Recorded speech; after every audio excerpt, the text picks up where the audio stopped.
Okay, I guess I'm next. Will, normal tank stuff. This is a DML Jagdpanther early. Nope, first time. Thank you very much, Mr. Mark. It's out of the box. I'm not doing anything special with it. The funny thing is, Dragon. You know how their directions are. They're always missing something. When Jagdpanthers first went to Normandy, which is their first baptism of fire, all the tools on the side, everything you see, were on the vehicles for like 2 weeks. And then the crews put everything on the back deck, and this ended up like this on the back deck. Of course, Dragon and other wisdom don't mention anything. They don't even try to do that. So I said I'm going to do the initial vehicles. I think it was August 20th, 1944. It's going to have like a kind of a lazy camouflage on it. It'll be a cool when it's done, I hope. The next one is that's Dragon's Panther 2.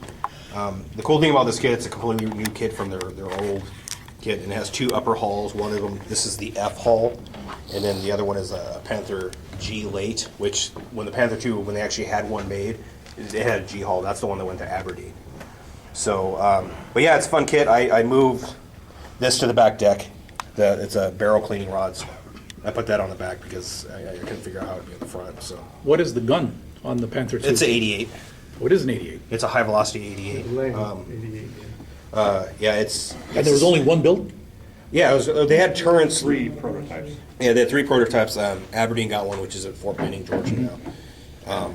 And then the hull was supposed to be, well, they had a Panther F and Panther 2. This is a Panther F, so it had the Panther G or Panther running gear. And the Panther 2 had the King Tiger transport tracks and the King Tiger road wheels. So it's kind of cool looking.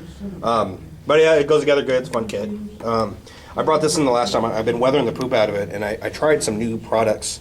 AK does this dust and dirt deposit, and as you can tell, I did this section, and then like right in here, and you could, when it dries, it looks like actual ingrained dust and dirt in parts. So I thought that was pretty nifty. What is the vehicle? This is an Elefant, An Elefant. from Tamiya. Absolutely fantastic kit.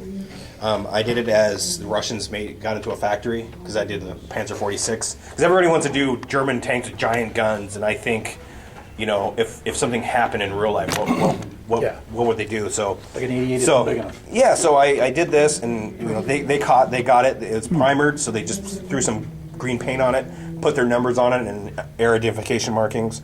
And I put a 128 millimeter gun on the front instead of the 88. You being the expert on the Battle of Kursk, the Elephant and or the Ferdinand, that was their debut battle? Yeah, Ferdinand.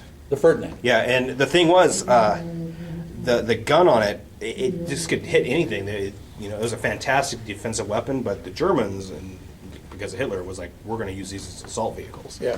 They have no infantry with them, and they had no machine guns. Yeah, and the first one didn't come with the So- ball turret in the front. So they got bogged down in minefields, and infantry scrambled, and they got hit and they got destroyed. And then most of them were lost because of the setup of the engine and transmissions. Yeah. They'd overheat and catch on fire. Yeah. So, They're very but complicated, when weren't they? it was July. Well, Maybach, they had a real big problem with their technique of casting blocks. Well, this is more Porsche, Ferdinand Porsche, because there's nothing that he made as a tank that actually worked well. because he just had issues. It was all electric drives. Yeah. Yeah, Those and had then issues. disassemble half the The tank tracks, to do the anything. tracks would literally break on these. The engines were Porsche engines, not Maybach? No, it was all Porsche. Porsche. It was Oh. all weird drives and stuff. The tracks, like I said, the tracks would snap because they were too weak for the weight of the Yeah. vehicle. Yeah. But the ones that were left when the Germans left the Kursk salient, them and the Hornets, the Nashorn, were like put on defensive perimeters, and they were knocking out vehicles 3,000, Oh, yeah, as long as they kept 4,000 their meters distance, away. So it was a great vehicle for that. But then they took him out of the field, put Zimmer on it, put a machine gun on it, which is right here because they didn't have that, and then it became a much better weapon. They used them in Italy and of course in Russia, and they did good.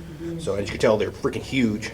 So what is the big difference between an Elephant Zimmerit, and the, yeah, Zimmerit, bow machine gun, and a couple there's a couple things where they could see better out of the vehicle. yeah, Better parts inside the vehicle, so it actually moved and didn't break down all the time. so no major design Is that difference, the like whole chassis barrel? differences or? No, the drive barrel difference? actually I was sticks gonna out. say, yeah, It's at it home. had Like I a said, long it's barrel. it's 128 millimeter. I just put a different gun. Yeah, on it. yeah. It's and it's amazing how big the 88 is on this, because the 88's a good round, but the muzzle velocity out of this thing, I mean, you're thinking it's the same because they're both 88 millimeter guns, but the length of the barrel and the powder and everything changes everything. So this thing could actually outdistance that and knock out literally anything out. Years ago, I had a book and it showed, it was in small, but of course it showed the length of the original 88, Yeah. and then the next three stages. In fact, it got almost twice as long as it was. Yeah, to start because with. the rounds, the 88 millimeter round was absolutely But the fantastic. whole ground casing and all was Yeah, like that. because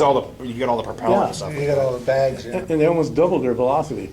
Yeah, it was crazy. So they had, basically, they had different ammunition then, Yeah. all in 88. Because they had different versions of the 80. Yeah. Because like the King Tiger had the L71, Right. The Panther had the L70, and then it just there's different. I think And the they L70 started out with ammunition. the Panther had I think 76 millimeter.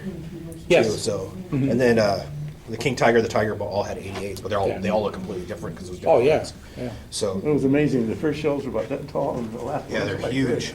this. Like I said, they freaking. The wop they packed was different Oh too. man. Oh, Yeah, you I would was- see a huge round, the one that was in the Jagdpanther, the 128 they used in Yeah. that, Yeah. the round stands this tall. Yeah. It's like, Well, they. Monster. I was telling. Anything got in front of it was gone. I was telling him that there was thing that hits you is this big. in January a unit got ambushed by a Jagdtiger on a hill.